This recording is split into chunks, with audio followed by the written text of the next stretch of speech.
Sekarang saya ke Mas Febri lagi. Mungkin saya ingin follow up tadi yang Mas Febri coba luruskan dari pernyataan Bang Boyamin Saiman.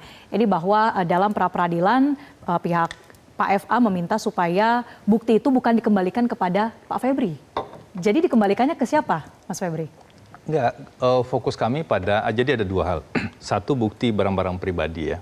Barang pribadi itu ada beberapa figura foto kan kita lihat ya. Foto keluarga. Foto keluarga. Kemudian ada satu dokumen pribadi, surat menyurat di keluarga lah, seperti itu. Nah, ini yang minta dikembalikan.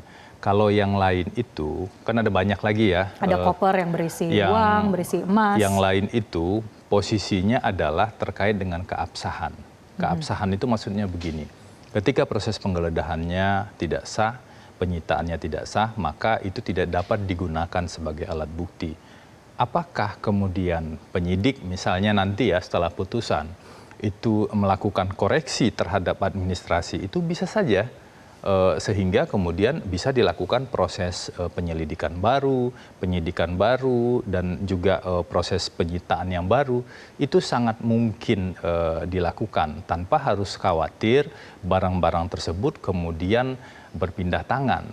Itu secara teknis sangat memungkinkan dilakukan sepanjang prosesnya benar. Nah, saya mau masuk karena isunya terkait soal penyitaan.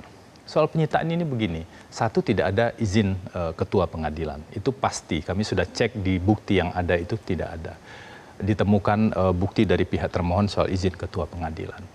Yang ada adalah alasan pemohon melakukan penyitaan dalam keadaan mendesak.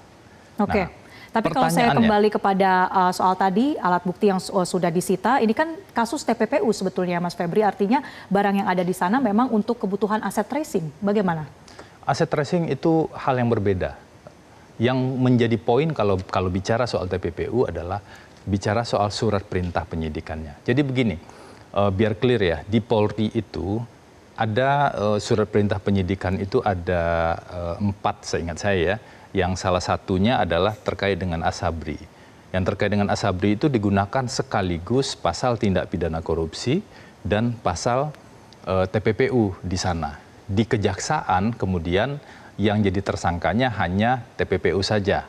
Jadi yang tindak pidana korupsinya tidak.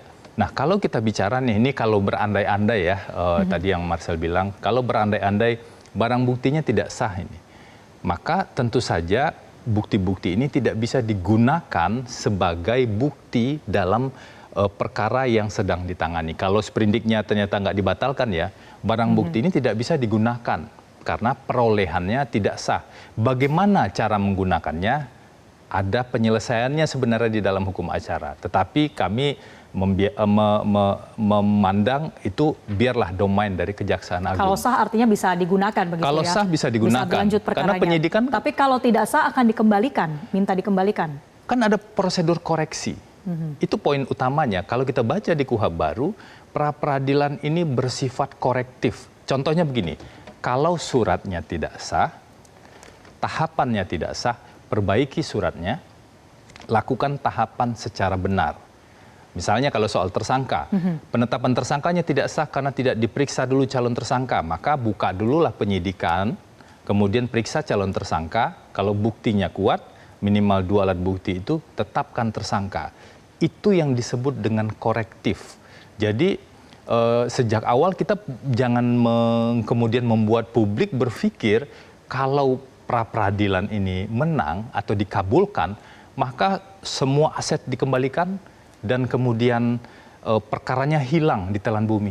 Tidak, karena KUHP kita bersifat korektif. Baik. Karena itulah di kesimpulan ini, di kesimpulan yang kemarin kami serahkan ini, kami sebutkan di sana, Pak FA satu hal kecil saja dalam harapan yang lebih besar untuk mengkoreksi proses penegakan hukum ini. Banyak sekali kesalahannya, ada 30 yang kami temukan. Baik. Kami rinci lebih lanjut peraturan-peraturan yang dilanggar ya, menurut kami tentu saja ya. Itu ada 40 peraturan yang dilanggar, mulai dari konstitusi sampai peraturan Jaksa Agung. Dan bahkan ada, termasuk diantaranya ada 3 putusan Mahkamah Konstitusi. Apa kita mau tutup mata dengan praktek pelanggaran yang menurut kami sedemikian tersebarnya dan demikian signifikannya. Makanya harapan kami adalah ayo perbaiki penegakan hukum kita, jadikan ini tonggak perbaikan. Proses hukumnya silahkan saja tetap jalan, tapi jalankan secara benar. Jelajahi cara baru mendapatkan informasi. Download Metro TV Extend sekarang.